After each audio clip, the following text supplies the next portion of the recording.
He looked like the kind of man you could trust, a smooth talker, a drifter with a smile that put people at ease. But behind that charm was something far darker.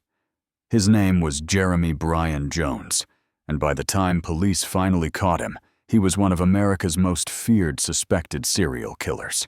In September 2004, in Mobile County, Alabama, Jones broke into the home of Lisa Nichols. He raped her, shot her, and left her body behind. When investigators closed in, Jones didn't just admit to that one murder. He began to brag. He spoke of killing again and again across multiple states. Georgia, Alabama, Louisiana, Oklahoma. Each confession painted a chilling picture of a drifter, leaving a trail of bodies wherever he went. Among his alleged victims were Catherine Collins, strangled in Alabama, Amanda Greenwell, a 16-year-old girl from Georgia, and Patrice Andres, a hairdresser, who vanished from her salon in broad daylight. Jones claimed responsibility for as many as 13 murders, though only a handful were ever proven. What made him so dangerous wasn't just the violence, it was his ability to lure women in. Friends described him as charming, funny, even sweet. But once he gained trust, the mask slipped, and the predator took over. By 2005, Jones was on trial for the murder of Lisa Nichols. The evidence was overwhelming. He was convicted and sentenced to death. But even as he awaited execution, questions lingered. How many of his confessions were true? How many families would never have answers? Jeremy Bryan Jones wasn't just a killer. He was a manipulator, a man who blurred the line between fact and fantasy. And his case forces us to ask, did he crave blood, or simply the attention that came with claiming it? Classification: serial killer. Characteristics: number of victims, 21. Date of murders. Date of arrest, September 19th. Date of birth, April 12th. Insert victim's profile. Women aged between 16 and 4 years. Method of murder: shooting. Stabbing with knife. Location: Kansas, Alabama, Georgia, Louisiana. Use status: sentenced to death in Alabama on November 29th. The life of a killer. December 1st. Detectives have spent hundreds of hours listening to his rambling confessions. The more they hear, the harder it is to tell fact from fiction. The brown fields of Arkansas and Mississippi blurred past as a greyhound sped Jeremy Bryan Jones away from his troubled past. It was December 2000, and the handsome 27-year-old mama's boy was wanted in Oklahoma on a rape charge. But he says he was fleeing more than just the law. I was trying to change. I wanted a new life. He always felt the law had it in for him, even though 2 1996 rape charges, including one where he allegedly fired a gun to threaten a woman, were reduced and he was given probation. Jones had to attend sex offender classes, which he hated. "I don't want to listen to those perverts talk," he told his mother. A gregarious, sweet talker, Jones bragged he could talk the panties off a nun. The silver-tongued ladies' man considered himself born lucky. But a voracious methamphetamine habit and increasingly aberrant behavior tested that luck, and he knew it. "It's easier to look in the rearview mirror than to face your problems," he later told detectives. In that mirror was Miami, Oklahoma. Population 14,000, a bleak landscape pocked with abandoned zinc and lead mines. Jones says he embraced the thug mentality in high school. They had all the money, the motorcycles, the women. For a while, I had all that too. As he fled Oklahoma, he had $3,000 from selling his truck, and something priceless for a man in his situation: a new identity. He'd met the mother of a Missouri inmate in a bar in Joplin, Mo. He told her the system was sticking it to him again. She lent him her son's identity. Now he was John Paul Chapman, and during the 20-hour bus ride to Tuscaloosa, Ala, he studied his new birth date and social security number. He wanted to spout them without hesitation. It was a role he perfected over the next 4 years. On that bus, though, Jones was far more than a criminal on the run. Police say he was a serial killer on the path to new prey. Since his arrest last year, he has confessed to killing at least 21 people in a string of murders that spanned 12 years and 5 states. 8 may have been Metro Atlanta women. Becoming John Chapman without slipping up was easy, he said in telephone interviews last week from the Mobile County, LA jail. He mocked the authorities who arrested him 3 times in Georgia, failed to match his fingerprints with his true identity, and set him free. If I never came back to Mobile, he said, I'd still be out there. I'd still be John Chapman. One conviction thus far. Last week, Jones was sentenced to death for raping and killing a woman near Mobile. Georgia authorities hope to bring him to justice here. He has been charged with the 2004 slaying of Amanda Greenwell, 16, in Douglas County. He told detectives he also killed Tina Mayberry outside a Douglasville bar in 2002, and that he kidnapped, raped, and killed Patrice Endress, a hairdresser who disappeared last year from her Forsyth County salon. He claimed he killed 3 prostitutes in Mobile, 5 in the Atlanta area, and another in New Orleans. He has been charged in the New Orleans killing, but police haven't substantiated his other claims. Mobile County Sheriff's Detective Paul Birch and Sergeant Mitch McRae have spent hundreds of hours with Jones, listening to his rambling and often changing confessions. His stories are a mixture of truth and fantasy. We spent hours and hours talking about hunting and fishing and girls, said McRae, who has a collage of Jones's photos hanging behind his desk. He brags about conquests, about having affairs with teachers. A lot of that stuff was not true, but several polygraph tests have supported his accounts of the killings. Nevertheless, Jones now claims his confessions are hogwash, that he played the system to get special meals and phone privileges and meetings with his mother and girlfriend. His mother says he has called more than 350 times. When you take everything a man wants, I'll do everything possible to get what I want, he explained. The tale he told detectives goes back to 1992, when he said he stalked, tried to rape, and then stabbed to death Jennifer Bryan Judd, a pretty 20-year-old newlywed in her Baxter Springs apartment. He also claimed to be the answer to an unsolved Oklahoma case in which a couple was found shot to death in their burning trailer. Their 16-year-old daughter and her best friend are still missing. Jones told detectives he killed the couple, kidnapped the girls, raped one, shot them both, and dumped their bodies down abandoned mine shafts. Birch believes the rape charges had taught him a lesson. He learned you don't leave a witness. The ability to charm. Jones's stay with family friends in Tuscaloosa was short-lived. A bounty hunter tracked him down, so he fled south to Mobile, where he met Mark Bentley, a home builder. Bentley didn't need help, but Jones offered to work a day for free. Bentley was impressed. He hired him and let him stay at his trailer. Jones looked up to Bentley, a rough-hewn man with a strong personality, a church elder. Bentley was unequivocal about Jones doing drugs. I'll send your ass in a box back to your mama, he told him. Jones dated several women in Mobile. He didn't set limits when approaching the opposite sex, often seeking pretty and accomplished women, McRae said. One was a registered nurse. Another was getting a doctorate. Some part of dating these girls was a feeble attempt to be normal, Birch said. Bentley's wife, Kim, says Jones was respectful and complimented her cooking. When he saw someone sad, he wanted to cheer them up, she said. His emotions bubbled near the surface. He often giggled, and he'd cry just as easy as a woman. She thought Jones yearned for a sense of family. He talked endlessly about his little brother, and he was excited about his mother coming here. He was in La La Land. Jean Beard was happy her son had found the Bentleys. I thanked God my son got in with good people. In her mind, their friendship shows that her son can't be the killer police say he is. Kim and Mark Bentley loved my son. He wanted him to marry his cousin.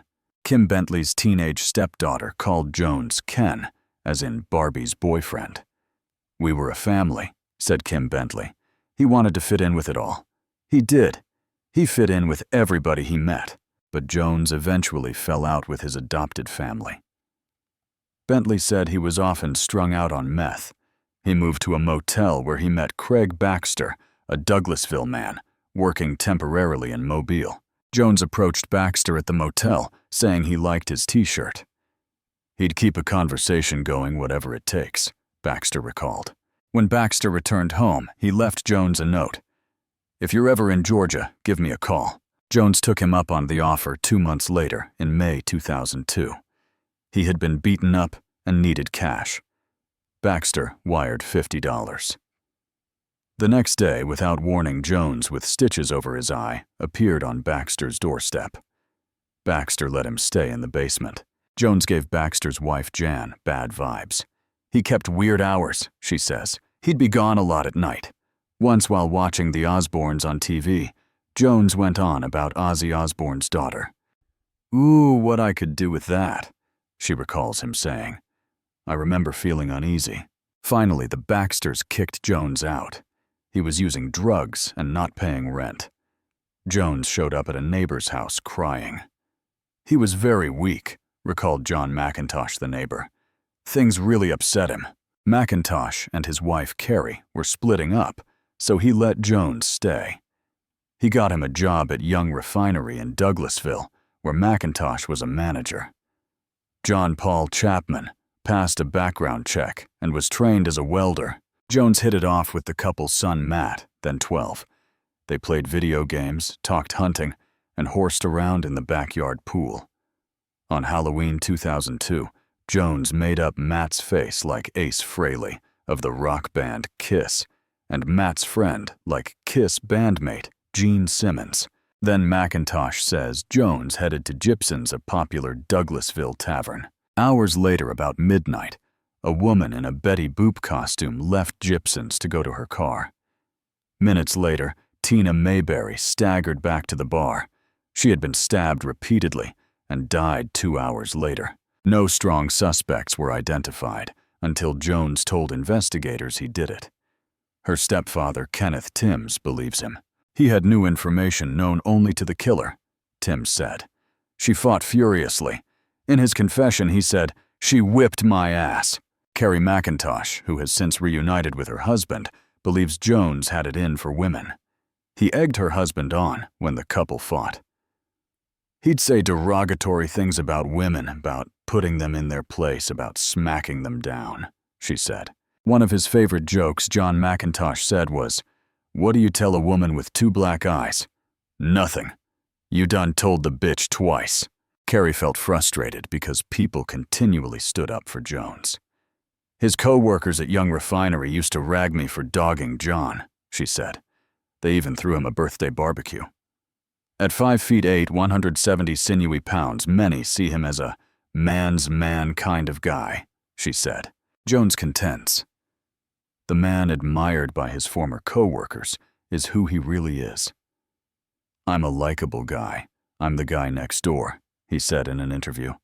"I'm the guy who barbecues with you. I'm the guy who you call at 3 a.m. to help pull your car out of a ditch." But McIntosh saw a seedier side. He'd go pick up a couple of drunk girls and go to a hotel, he recalled.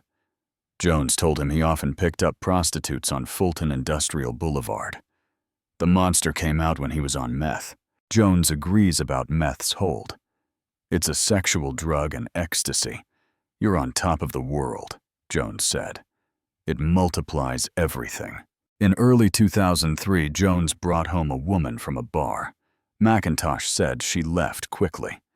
About 5 a.m., police called. "She said he tried to strangle and rape her," McIntosh recalled. He and Jones went to the station. The woman's story was inconsistent. "I vouched for him," he said. "We didn't hear anything after that." McIntosh could see Jones wrestling with himself. He was addicted to meth and sex, but seemed to be looking for redemption. He attended church a few times with a co-worker. He kept saying he wanted a good woman who would cook and clean for him, who would do what he would tell her to do. I told him he wouldn't find that woman in bars. Love and terror. But it was at Gibson's that Jones found Vicky Freeman.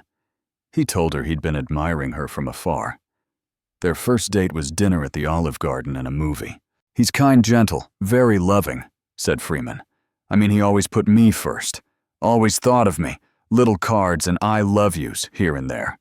They moved into an apartment in Villa Rica in September 2003, and Jones introduced himself to the neighbors. "We were barbecuing outside. He walked up toting a beer and played with our little dog," said Nita Godfrey. Days later, Jones met Godfrey's 18-year-old daughter, Brittany. He knew many details about her which Brittany found odd. She asked her mother why she had told a stranger so much. Her mother said she hadn't. One day, at the apartment complex, Vicky called the police. She was scared Mr. Chapman was going to hurt her really bad, the report states. She did not press charges. Police returned when a neighbor called to say Jones was wigging out. Jones told police he was on a 2-week meth bender. He had shot up 2 grams of meth and was trying to kill himself. A psychological profile prepared for his murder trial says Jones has been in hospitals or mental health facilities at least 4 times because of drug use. He said he has advanced liver damage from hepatitis C contracted from intravenous drug use. Villa Rica police also arrested Jones in October 2003 for allegedly exposing himself to Brittany Godfrey. She told police she was scared of Mr. Chapman because he repeatedly came to her apartment turning the doorknob trying to get inside. He'd appear in the morning after her mother left for work. One day, he'd be at the front door, the next day, the back, she said. Some mornings he sat outside his apartment drinking beer and talking to himself. Later, the Godfreys said they found a box outside Brittany's bedroom window. It contained rope tape and binoculars. The law slips up. Jones worried his luck had run out. "I'd get picked up in Georgia and would be sweating. They'll find me out now," he later confided to McRae. But then they'd come in and say, "Okay, John, you've made bond." 3 times after arrests in Douglas and Carroll counties in 2003 and 2004, the FBI's National Computer Database failed to detect that Jones posing as Chapman was wanted. The FBI is investigating the foul-up. Jones laughs about his good fortune. "That little fingerprint system they have is a joke," he said. The mistake may have been fatal. In fact, his alleged rampage accelerated. 2 months after the last botched check, Amanda Greenwell disappeared from Arbor Village, a mobile home park near Douglasville. Jones and his girlfriend lived in a nearby trailer. Amanda's body was found a month later in April 2004 in nearby woods. She had been stabbed and her neck was broken.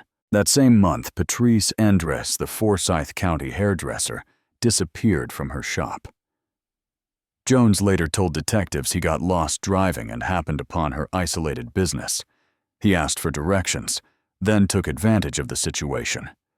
He said he kidnapped her and brought her to Douglas County, where he raped and killed her, and then dumped her body by a creek. She has not been found. Sergeant McRae doesn't think Jones found Andres by happenstance. "He's a stalker. He gets excited about his victims," said McRae, who has spent hours talking to Jones. "He'll talk about killing a person like it's a 10-point buck. He grew to enjoy the killing," added McRae. "It was as addictive as the meth." In early 2004, Jones often called McIntosh at odd hours. He was going downhill fast. He'd say, "John, I screwed up again." I assumed it was because of drugs, but I wonder if he was talking about something else. Telltale phone calls. In September 2004, Jones saw an opportunity back in Mobile. Hurricane Ivan was coming, and he figured there would be construction work when it was over. "I wanted to come down here live on the beach and live happily ever after," he said. He drove to Mobile and phoned Vicky Freeman back in Georgia. It was Friday 17th. And Jones told her he had landed a job. "I told him how proud I was of him," Freeman recalled. "I told him to get us a place to live, and I'd be joining him." Jones made the call with a phone belonging to Lisa Nichols, a 45-year-old woman who lived next to his old boss, Bentley. Shortly afterward, she was raped, shot and set on fire. 2 days later, Mobile County detectives arrested Jones. Later, he phoned his mother from the jail. Authorities traced the call and discovered his true identity. Detectives McRae and Birch laugh when asked how they control interviews with Jones. "He controls them. We cannot control him," McRae said. "Nobody, absolutely nobody, will ever get the truth. He sugarcoats everything. He just runs all over the place." Kim Bentley now wakes up terrified thinking what could have happened to her and her teenage stepdaughter. Bentley said Jones has been adamant me and him had a relationship, which she denies. Every woman he came in contact with, he believed they wanted him. In his mind, it wasn't rape if they wanted him. Like others who took Jones and Bentley, feels violated. "I'll never think the same about anybody," she said. "He seemed like he believed he was somebody else. Maybe he wanted a new life, but he couldn't get away from who he really was." McIntosh has much the same feeling of betrayal. "I let this monster into my house," he said. McIntosh believes Jones's rambling confessions are a way to regain a glint of the power and sexual satisfaction he once felt. "I think he enjoys telling it to police. They tell me they can see it in his eyes. He's reliving it." As for Jones, he talks of winning his case on appeal. He now denies he killed anybody in Georgia or any place else. "One day I'll be a free man," he said. "I'll write me a book and laugh my ass off." Suspected serial killer Jeremy Jones, sentenced to death in Alabama killing. December 1. Mobile. AP. Suspected serial killer Jeremy Jones of Miami was sentenced to death Thursday for the rape and murder of an Alabama woman. Jones is also a suspect in the 1995 deaths of Danny and Kathy Freeman in northeastern Oklahoma, and the disappearance of 16-year-old Ashley Freeman and Loria Bible. Ashley Freeman was the couple's daughter, and Bible was a friend. The Freeman couple were found dead in their burned mobile home in Welch in December 1999, and the two girls were missing. Authorities say Jones has told them he took the girls to rural southeastern Kansas, killed them, and dumped their bodies in an abandoned mine, but their bodies have never been found. Jones also is charged with murders in Georgia and Louisiana. Jeremy Jones heads to court to learn his fate for capital murder. December 1, 2000. Mobile, Ayla, November 30. Sometime Thursday morning, a 32-year-old former construction worker convicted of capital murder charges in the 2004 death of a Mobile County woman will learn his fate. That's when Mobile County Circuit Court Judge Charles Graddick is scheduled to pronounce sentence for accused serial killer Jeremy Jones. In October, a Mobile County jury recommended Jones of Miami, Oklahoma, be given the death penalty for the rape, shooting, and burning of the body of 44-year-old Lisa Nichols of Turnerville. He also has been officially charged with 2 murder cases in Georgia and Louisiana. NBC 15 News has learned Alabama Attorney General Troy King intends to personally present prosecution arguments in favor of giving Jones the death penalty during Thursday's court hearing.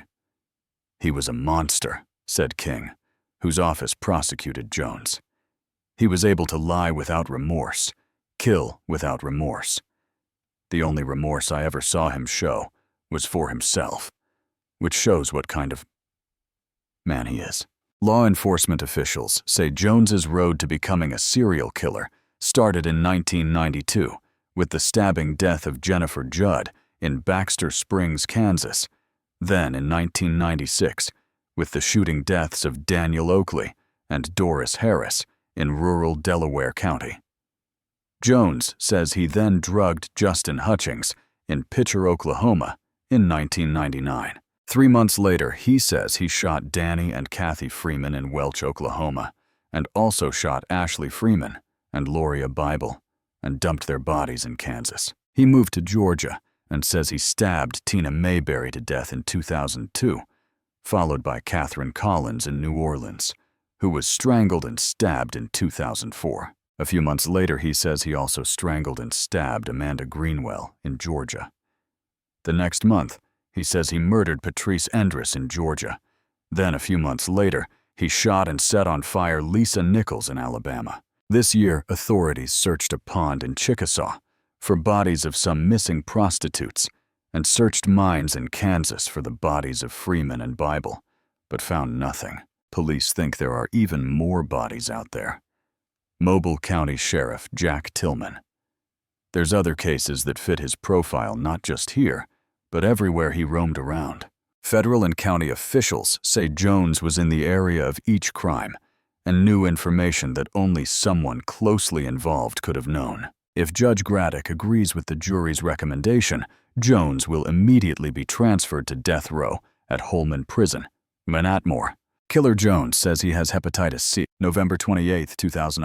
On October 7, a Mobile County jury recommended that suspected serial killer and convicted murderer Jeremy Bryan Jones receive the death penalty. But Jones says he may not live long enough to be killed, and that ill health may prevent him from being able to help investigators solve other crimes. According to the 32-year-old drifter from Miami, Oklahoma, he was diagnosed with hepatitis C, a potentially fatal disease, about 4 years ago while working at an oil refinery in Douglasville, GA.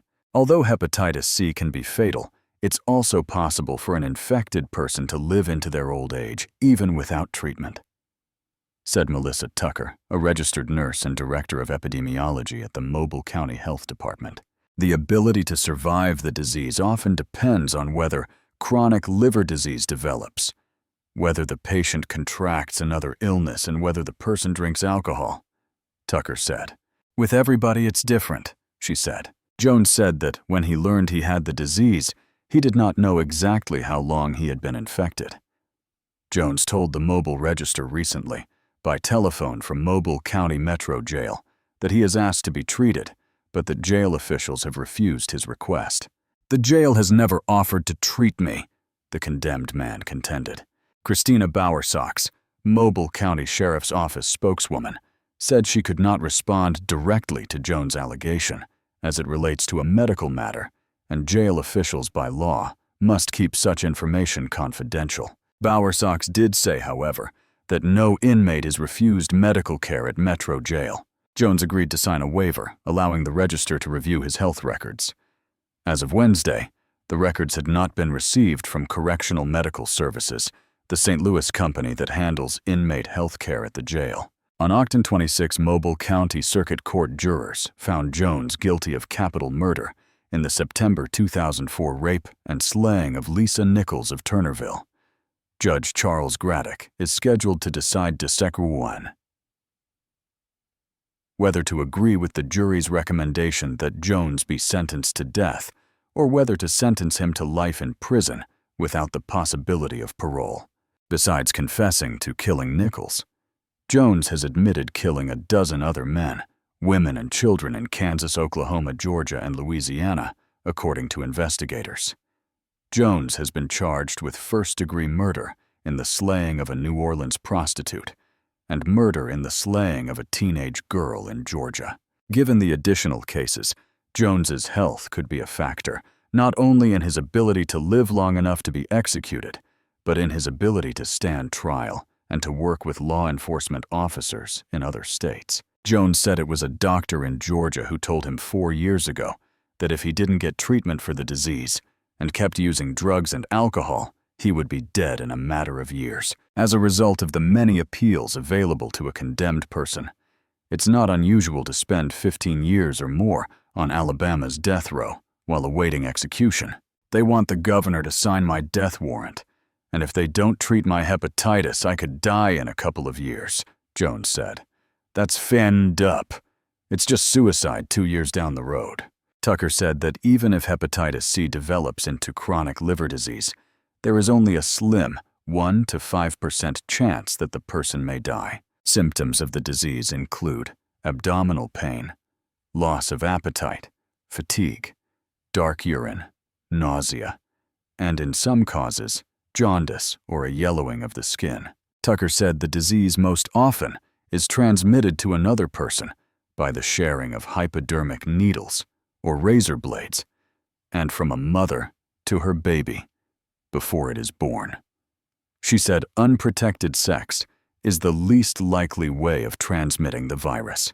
Hepatitis C is a common ailment among prisoners. The Centers for Disease Control estimates that about 30% of prisoners suffer from hepatitis C and says that studies in some states have shown the number as high as 50%. Jones has been held without bail at Mobile County Metro Jail since being arrested a few days after Nichols' mutilated and burned body was discovered inside a mobile home in the Turnerville community of North Mobile County. She had been shot 3 times in the head and raped, according to testimony during his October trial.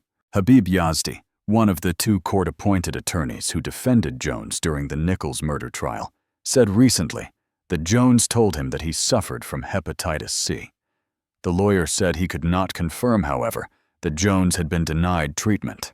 Don Valeska, a prosecutor with the Alabama Attorney General's office who helped convict Jones, said recently he was not aware that Jones may or not be infected with hepatitis C. He declined comment on whether he thought Jones's health problems would have any bearing on the other murder charges Jones is facing. Jones's mother, Jean Beard, said recently, by telephone from her Oklahoma home, that she was aware that her son was diagnosed with having hepatitis C while working at the Douglasville oil refinery. Beard said her son had been feeling bad while working at the refinery and gone to see a doctor who diagnosed him as being infected with the virus that causes hepatitis C.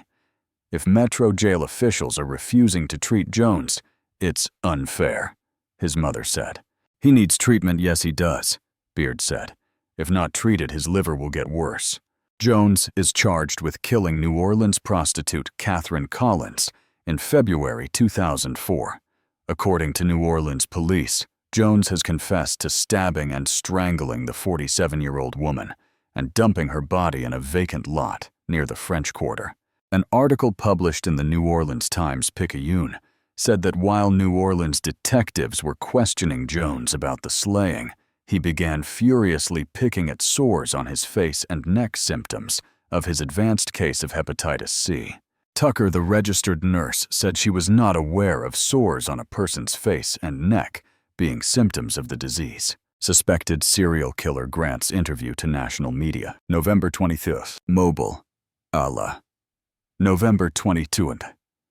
As he was escorted from his jail cell to the sheriff's office across the street, Jeremy Jones was tight-lipped about his upcoming interview with Dateline NBC. The crew crowded a room on the 2nd floor of the Mobile County Sheriff's Office with television equipment in order to interview the suspected serial killer. Jones is either charged with or suspected of killing at least a dozen people in 4 states. The interest we want to portray is the victim, said Dateline producer Marcia Bartell. They have a story to tell, and they need to be heard. He's obviously a part of it, but we want to really tell the story of the families and the victims in this case. At this point, the only victim Jones has been convicted of killing is Lisa Nichols of Turnerville. Aside from the sensationalism of a suspected serial killer, Dateline correspondent Victoria Corderi says there's another element to this tale that makes it a hot topic for a national audience. It's a tragic story, made even more tragic by the fact that the FBI botched the fingerprint ID and 4 more women died as a result of that, said Corderi. In May, the FBI admitted it twice failed to match fingerprints after Jones was arrested for minor offenses in 2003 and 2004. The mistake allowed him to get away from authorities in Georgia. While Mobile County Sheriff's detectives don't expect Jones's statements in a media interview to crack any cases, his appearance on television can be valuable. I would say in a way that it helps us is some of the exposure will generate calls from other agencies which have open cases, said Mobile County Sheriff's Detective Paul Birch. The Dateline special on Jeremy Jones has not been scheduled yet, but the producer says it will most likely air sometime next year. Families await Jones' confessions. November 02. More details about just how many women in Metro Atlanta fell prey to convicted killer Jeremy Jones in recent years may be revealed Wednesday. The revelations come about a week after a jury in Mobile, Ala, found Jones guilty of capital murder in the September 2004 rape and shooting death of 44-year-old Lisa Marie Nichols. Jones attacked Nichols at her home in rural Turnerville, Ala, during a blackout caused by a hurricane. Jones's sentencing is scheduled for December 1st and could lead to the death penalty as recommended by the jury. With that conviction, detectives in Alabama are expected Wednesday to release further details about Jones's alleged confessions to killing 14 other women, including a handful of prostitutes in metro Atlanta, a hairdresser in Forsyth County, and a 16-year-old girl in Douglasville, GA, authorities said. Hand in hand with, despite Jones's alleged confessions, is also official word that he later recanted some, if not most of them. Atlanta homicide detectives say they are still waiting to interview Jones about the 5 prostitutes that he supposedly has confessed to killing in the metro area. Meanwhile, the families of 3 other women in Georgia told 11 Alive News they want proof that Jones, a drifter from Oklahoma, murdered their loved ones as well.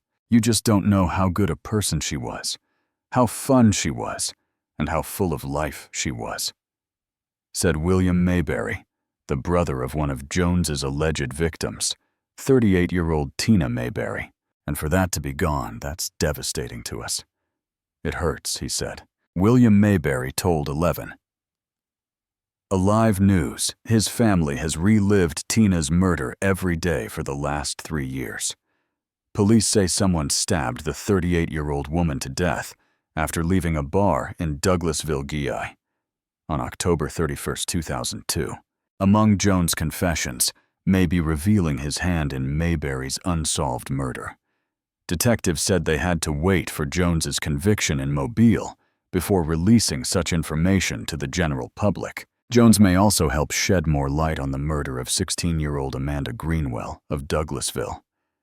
Authorities in Georgia have only been able to formally charge Jones with Greenwell's murder. Jones is alleged to have played a role in the disappearance of Patrice Endress, a hairdresser from Forsyth County, in April 2004. She's never been found, police said. William Mayberry, like other victims' loved ones, says he wants the person responsible for killing Tina Mayberry to own up to the crime. We don't want somebody just to say, you know, he confessed to doing her death or her murder. We don't want that, he said. We want to prove that he's done it. That way it gives us closure. Douglas County District Attorney David McDade says he plans to prosecute Jones for Greenwell's murder, but has yet to make a decision regarding the Mayberry case. The names of the slain prostitutes have not been revealed to the public. Alabama jury recommends death for accused serial killer. October 28, 2000. A jury, Thursday, voted 10-2 in recommending the death penalty for serial killing suspect Jeremy Bryan Jones for his capital murder conviction in the 2004 rape and shooting death of a Mobile County woman while he was high on drugs. Circuit Judge Charles Graddick set sentencing for December 1. The jury had the option of recommending life in prison without parole over execution by lethal injection. The judge isn't bound by the jury's decision. Jones, Miami, Oklahoma, was convicted Wednesday of rape, burglary, sexual abuse, and kidnapping during capital murder, clearing the way for his possible prosecution in separate slayings in Georgia and New Orleans. Investigators say he may be linked to 10 other killings in statements to sheriff's investigators. Jones admitted killing Lisa Marie Nichols of rural Turnerville on September 17, 2004 while high on methamphetamines. In his trial testimony, however, he blamed the victim's neighbor for the murder, but prosecutors punched holes in that account. The neighbor died in August.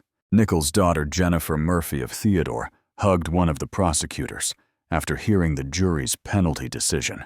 "This was our goal. We've accomplished our goal," she said. "The hard part is over. If ever anybody deserved the death penalty, it's Jeremy Jones," said Assistant Attorney General William Dill. Jones, wearing a suit and tie, stood between his 2 attorneys and showed little emotion to the jury's decision. Before being led away to jail, he placed his fist over his heart and reached out to his girlfriend, Vicki Freeman of Douglasville, GA, who was seated nearby. Defense attorney Greg Hughes had urged the jury to recommend life without parole, arguing that Jones is sick and a victim of a chaotic upbringing. "He has a spark in him of humanity," Hughes said. Death is not proper punishment for someone who is sick. At the time of his Alabama arrest on September 21, 2004, Jones, who was using an alias, was wanted in Oklahoma for rape and failure to register in 1997 as a sex offender. He also had 1992 burglary and theft charges in Missouri. Assistant Attorney General Corey Mays told jurors that the aggravating circumstances burglary, kidnapping, and rape warranted a death sentence for killing a hard-working woman who had raised 2 children by herself and was helping raise 2 grandchildren. He violated her home. He violated her freedom. He violated her body. He didn't stop there. He violated her soul, Mays said. Forensic psychologist Dr. Daniel Koch, a defense witness, said he tested Jones and concluded that Jones had untreated attention deficit disorder and was prone to go into fits of rage. Dr. Doug McKeown, the prosecution psychologist, found that long-term and chronic drug abuse contributed to Jones's antisocial behavior. But he concluded that at the time of the Nichols slaying, Jones was able to distinguish right from wrong. Nichols, who lived alone, was shot 3 times in the head, splashed with gasoline, and burned, according to testimony in the Mobile County Circuit Court trial that began October 17. The attack occurred a day after Hurricane Ivan struck the area, knocking out electrical services to the victim's rural home. Jones also is charged in separate murders in New Orleans and Georgia, and has been described by investigators as a serial killing suspect who could be linked to at least 10 other murders, including the April 15, 2004 disappearance of Metro Atlanta hairdresser Patrice Endress. Jones is charged with murder in the death of Amanda Greenwell, a 16-year-old in Douglasville, GA, whose remains were found in April 2004, and Catherine Collins, a 45-year-old New Orleans woman, whose body was found in February 2004. In a recorded phone call to a former friend, Jones admitted killing Nichols while high on drugs. "It was like a nightmare. I was in a movie," Jones said in the Destor 10 call from jail. "I was higher than I had ever been in my whole life." Alabama jury convicts serial killing suspect in rape murder. October 26 at Mobile. Serial killing suspect Jeremy Bryan Jones was convicted Wednesday of capital murder in the 2004 rape and shooting death of a Mobile County woman attacked in her home during a hurricane blackout. A jury convicted the Oklahoma man of rape, burglary, sexual abuse, and kidnapping during capital murder. The verdict opens the door for Jones to be prosecuted in separate slayings in Georgia and New Orleans, and possibly 10 other killings, according to investigators. Jurors deliberated about 2 hours in reaching the verdict. On Thursday, jurors will recommend either death or life in prison without parole. Circuit Judge Charles Graddick, who is not bound by the jury's recommended penalty, will sentence Jones later. In statements to authorities, Jones, 32, of Miami, Oklahoma, admitted killing Lisa Marie Nichols, B4, of rural Turnerville, on September 17, 2004, while high on methamphetamines.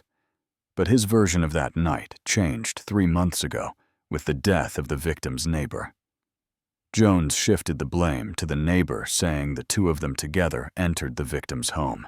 Jones showed no emotion as the verdicts were read. Nichols' daughter Jennifer Murphy and other family members wept quietly. Murphy said, "She will always have a place in my heart," for the Attorney General's office and the Sheriff's office who brought Jones to justice. "I believe it's the outcome we'd have all along. We've got justice of Lisa Nichols today," said Sheriff's Detective Paul Birch. Prosecutors scoffed at Jones's changed testimony. "Blame the dead guy, a guy who can't come in here and defend himself," Assistant Attorney General William Dill told jurors in closing arguments. "It's one more vicious lie." Dill said the truth is Jones hates women. "He's a coward," Dill thundered, "a vicious murderer." The body of the slain woman, who lived alone, was splashed with gasoline and burned, according to testimony in the Mobile County Circuit Court trial that began October 17. Defense attorney Greg Hughes said Jones may have covered up the killing. "That's not capital murder," Hughes said. Hughes claims investigators manipulated Jones into confessing while he was messed up on drugs.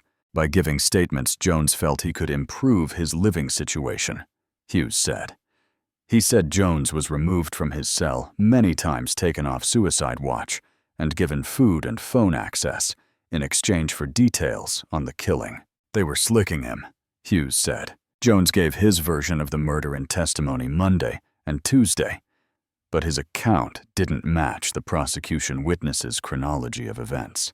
Jones also is charged in separate murders in New Orleans and Georgia, and has been described by investigators as a serial killing suspect who could be linked to at least 10 murders, including the disappearance of Metro Atlanta hairdresser Patrice Andress. Rob Andress said he attended the final days of Jones's trial, partly to support the Nichols family and to get a better look at Jones. Andress's wife disappeared mysteriously on April 15, 2004, in Forsyth County. Earlier this year, authorities there said Jones confessed to killing her and dumping her body in a creek. "I don't know why they haven't charged him," Andress said. He said Jones had given police details of his wife's abduction. Andress said he hopes Jones will say more about Patrice Andress once the Mobile trial ends. Andress said his wife's body probably will never be found, but he hopes to have some justice for her and many others vicariously through this trial. Jones is charged with murder in the death of Amanda Greenwell, a 16-year-old in Douglasville, GA, whose remains were found in April 2004, and Catherine Collins, a 45-year-old New Orleans woman, whose body was found in February 2004. Greenwell's father, Rick Greenwell, also attended part of the Jones trial. State prosecutors told jurors that Jones arrived unannounced at the home of Nichols's neighbor only days before Hurricane Ivan, hitting the area September 16, 2004, knocking out electrical services. After Nichols was killed, Jones returned to the neighbor's home, showered, and watched hunting videos before going to bed. Jones left the charred body for the victim's family to find. Dill said. She was shot 3 times in the head. Dill held a mannequin's head before the jury with pointers showing the .25 caliber bullet entries. Jones, in a sport coat and tie, sat between his 2 attorneys' arms. Folding on the table, occasionally glancing at his mother, Jean Beard of Miami, Oklahoma. Seated in the courtroom next to Jones's girlfriend, Vicki Freeman of Douglasville, GA. Besides Jones's many statements, the strongest evidence in the Nichols slaying was blood on Jones's clothing that matched the victim's blood, prosecutors said.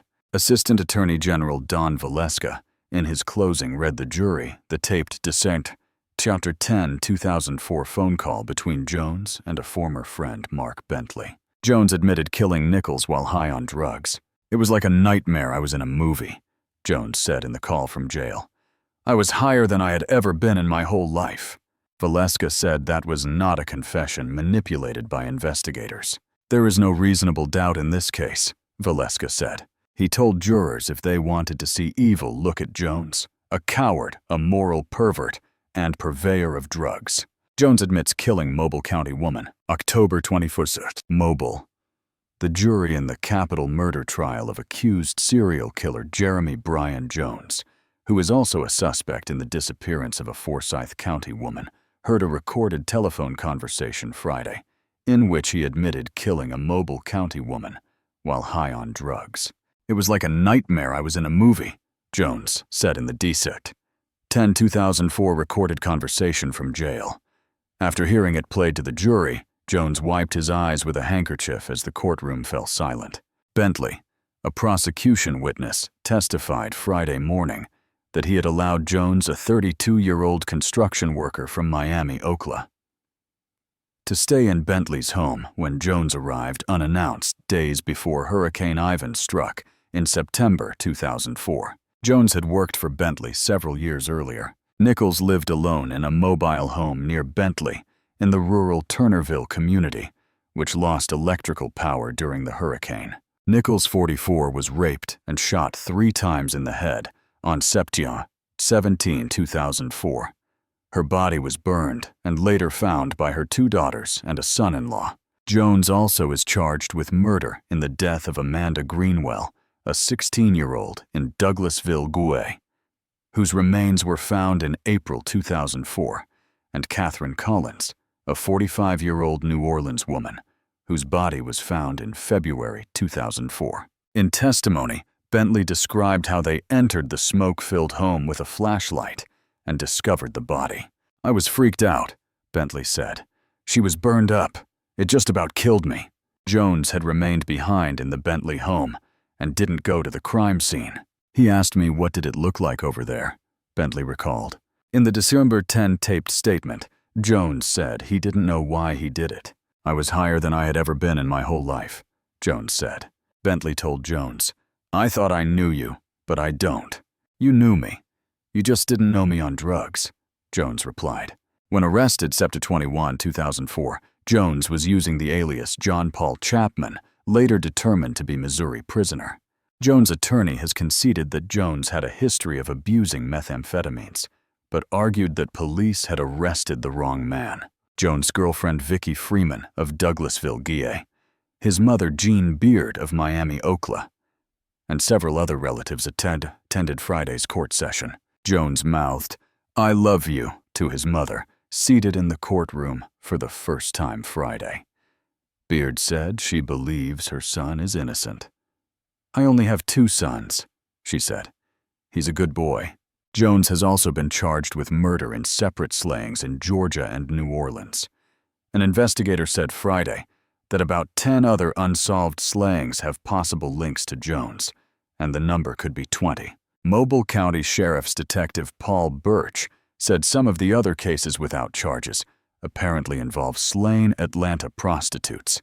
Authorities have said Jones confessed to or is being investigated in the deaths of a couple and the disappearance of 2 teenage girls in Oklahoma, as well as the killing of another woman in Georgia. Jones is considered the prime suspect in the disappearance of Patrice Endress, who disappeared from her hair salon in North Forsyth County last year. Cameras blocked by Jones. October 17, 2009. Suspected serial killer Jeremy Jones, eager to grant media interviews and never shy about appearing on camera while jailed, has blocked the presence of cameras in the courtroom when he goes to trial today in Mobile, LA, for murder. Jones, 32, grew up in Oklahoma and remains a suspect in at least 2 unsolved murder cases there. In Alabama, he is accused of forcing his way into the home of 45-year-old Lisa Nichols, raping her, shooting her 3 times in the head, and setting her body on fire in a bathroom of her home in Turnerville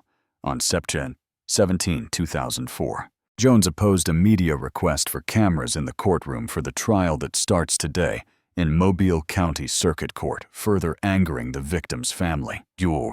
While Circuit Judge Charles Graddick agreed to exclude cameras from the courtroom at Jones's request, Graddick denied the defense a change of venue for the trial after reviewing results of a poll of potential jurors that was meant to assess the impact of pretrial media coverage on Jones' right to a fair trial.